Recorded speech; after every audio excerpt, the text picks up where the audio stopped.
بسم اللہ الرحمن الرحیم۔ السلام علیکم۔ اردو کہانی مرکز پر آپ سب کو خوش آمدید۔ چچا کے کمرے سے آدھی رات کو گھوڑی گھوڑی کی آوازیں آتی۔ دروازے سے کان لگا کر سنتی تو کچھ سمجھ نہ آتی۔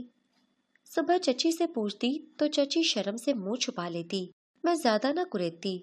ایک رات سوچا دیکھو تو صحیح، آخر رات کو گھوڑی گھوڑی کی آوازیں کیوں آتی ہیں۔ اس رات چھپ کر دیکھا تو ہوش اڑ گئے۔ چچا، گھوڑی والا آ گیا، گھوڑی والا آ گیا۔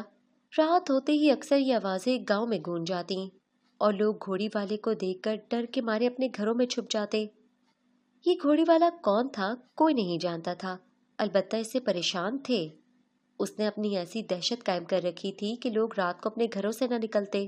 گھوڑی والا اکثر رات کو آتا اور اس کی گھوڑی کے ٹاپوں کی آواز ہر گھر میں سنائی دیتی۔ لوگ چھت پر بیٹھ کر پہرا دیتے اور دور کچی سڑک سے جب وہ مٹی اڑاتا آتا تو پہرا دینے والے لوگ آوازیں لگانا شروع کر دیتے کہ گھوڑی والا آ گیا۔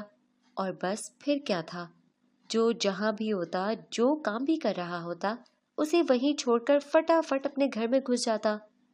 لوگ دکانوں کے شٹر گرا دیتے، دروازے بند کر دیے جاتے اور لوگ یوں دبک کر بیٹھ جاتے جیسے پورے گاؤں میں کوئی انسان ہی نہ ہو۔ ایسی خاموشی چھا جاتی کہ لوگوں کے دلوں کی دھڑکنیں صاف سنائی دیتی۔ ہمارا گاؤں کوئی چھوٹا گاؤں نہیں تھا، یہ بہت بڑا گاؤں تھا، لیکن اس گاؤں کے لوگ ایک دوسرے کے ساتھ مل جل کر رہتے، بالکل ایک خاندان کی طرح۔ اگر گاؤں کے مشرقی حصے میں کچھ ہو جاتا تو باقی گاؤں والے مل کر ادھر جاتے۔ اگر کوئی عورت بیوہ ہو جاتی تو باقی گاؤں والے مل کر اس کی مدد کرتے، اس عورت اور بچوں کو اکیلا محسوس نہ ہونے دیتے۔ گاؤں والے ایک دوسرے سے شریانوں کی طرح جڑے ہوئے تھے۔ ایک انسان کی تکلیف کو پورا گاؤں محسوس کرتا تھا، اسی لیے گھوڑی والے سے بچنے کے لیے پورا گاؤں اکٹھا ہو چکا تھا، پر ایک ہو کر بھی وہ لوگ گھوڑی والے سے چھٹکارا نہ پا سکے۔ جانے یہ گھوڑی والا کون تھا جس نے پورے گاؤں کو آگے لگایا ہوا تھا۔ اب نوبت یہ آ پہنچی تھی کہ باہر سے کوئی ڈر کے مارے ہمارے گاؤں آتا ہی نہیں تھا۔ جب سے لوگوں کو گھوڑی والے کا پتہ چلا تھا، سب رشتہ داروں نے یہی کہہ کر ہم سے پیچھا چھڑا لیا کہ آج کے بعد ہم سے کوئی رابطہ نہ رکھنا۔ انہیں ڈر تھا کہ گھوڑی والا کہیں ان تک نہ پہنچ جائے۔ اس کی شروعات آج سے 5 سال پہلے ہوئی تھی۔ ایک بیوہ عورت اور اس کے 3 بچے گاؤں میں ہی رہتے تھے۔ اس بیوہ عورت سے نہ تو کسی نے شادی کی اور نہ کسی کو اس سے شادی کی اجازت تھی۔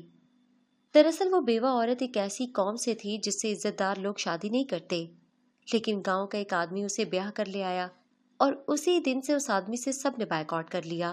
گاؤں میں سب سے الگ اس کا گھر بنا ہوا تھا۔ گاؤں کے لوگ ان سے بات چیت کرنا گوارا نہیں کرتے تھے، لیکن وہ آدمی اپنے رشتے پر قائم رہا۔ وہ محنت مزدوری کر کے اپنے اور بچوں کا پیٹ پالتا۔ شادی کے 10 سال بعد اس کا انتقال ہو گیا۔ اس کے بچے چھوٹے چھوٹے تھے۔ اس کے جنازے میں بھی چند ایک لوگوں نے شرکت کی۔ وہ بیوہ عورت بار بار بے ہوش ہو رہی تھی۔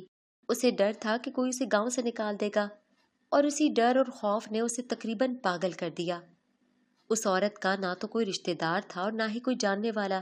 گاؤں والے اتنے ہٹ درم تھے کہ آج بھی اپنی بات پر قائم تھے۔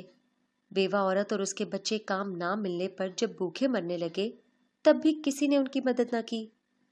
میرے ماں باپ نہیں تھے، لیکن میرے چچا نے اس عورت کی مدد کی تو گاؤں والے چچا کے خلاف ہو گئے اور کہنے لگے، اگر تم نے دوبارہ اس عورت کی مدد کی تو ہم سے رشتہ توڑنا ہوگا۔ ہم اس عورت کو گاؤں میں نہیں رکھ سکتے۔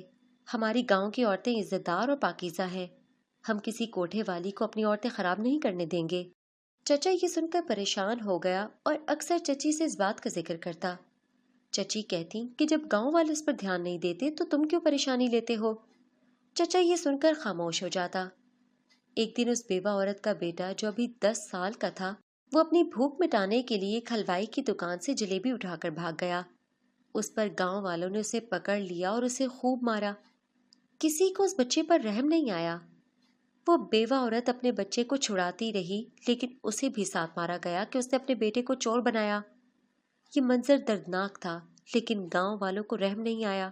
اور پھر 2 دن بعد مغرب سے تھوڑا پہلے اچانک گاؤں میں مغرب کی جانب سے دھول اٹھتی دکھائی دی۔ کوئی شخص سیاہ گھوڑی پر سوار آندھی طوفان کی طرح گاؤں کی جانب آ رہا تھا۔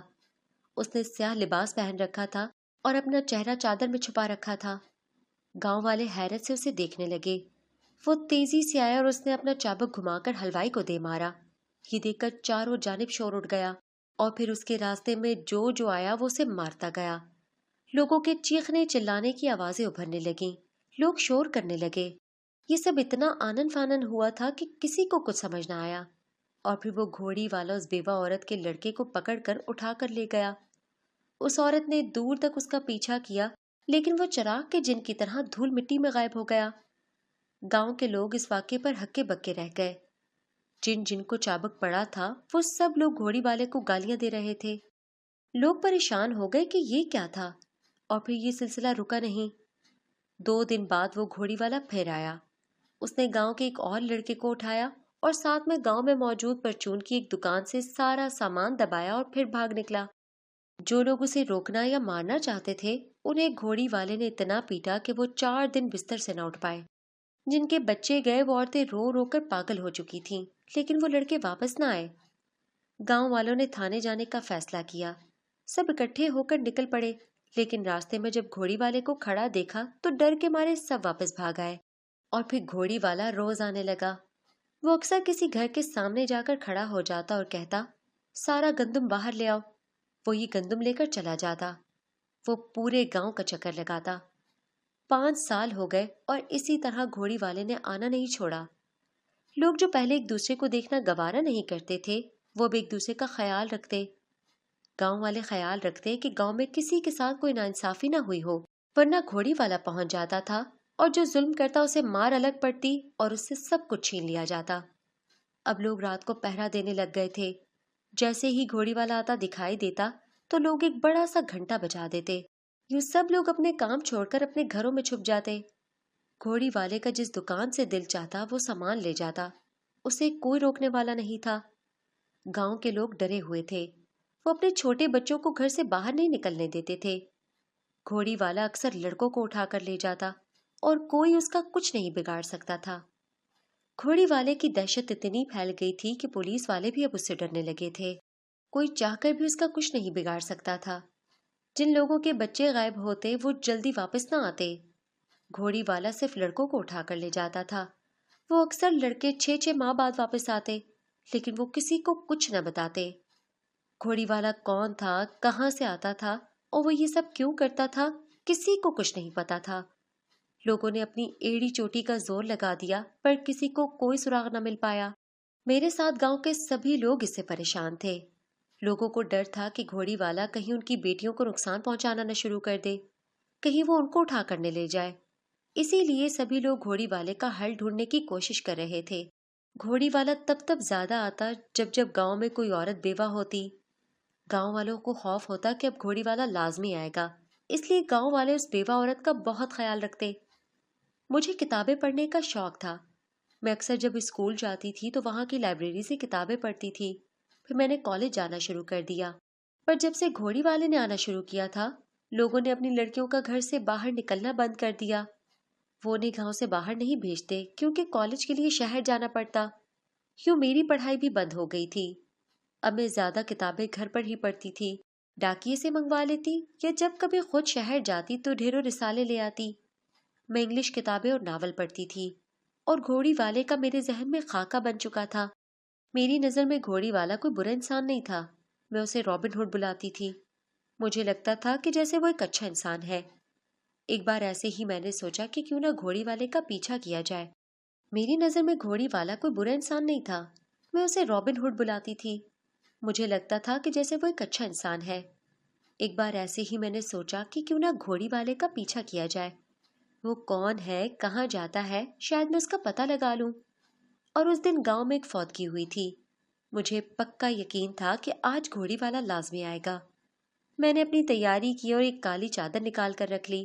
جیسے ہی رات کو 8 بجے تو گھنٹے کی آواز گونج اٹھی کہ گھوڑی والا آ گیا، گھوڑی والا آ گیا۔ میں تیزی سے چادر اوڑھ کر چھپ کر گھر سے باہر نکل آئی۔ گھر میں کوئی ہوتا ہی نہیں تھا۔ چچی اور چچا دونوں اپنے کمرے میں ہوتے تھے اور میں اکیلی اپنے کمرے میں۔ چچا کا ایک بیٹا تھا جو 5 سال پہلے ہی ڈاکٹری کی پڑھائی کرنے باہر چلا گیا تھا اور ابھی تک واپس نہیں آیا تھا۔ اس سے فون پر روز چچی اور چچا بات کر لیتے تھے اور اسے گھوڑی والے کا بتاتے۔ وہ آگے سے ہنس دیتا کیونکہ اسے یہ سب مذاق لگتا تھا۔ خیر میں گھر سے نکل تو آئی تھی پر میرا دل دھک دھک کر رہا تھا۔ ایسے لگ رہا تھا جیسے میں نے کوئی غلطی کر لی ہے۔ پورا گاؤں سنسان پڑا ہوا تھا۔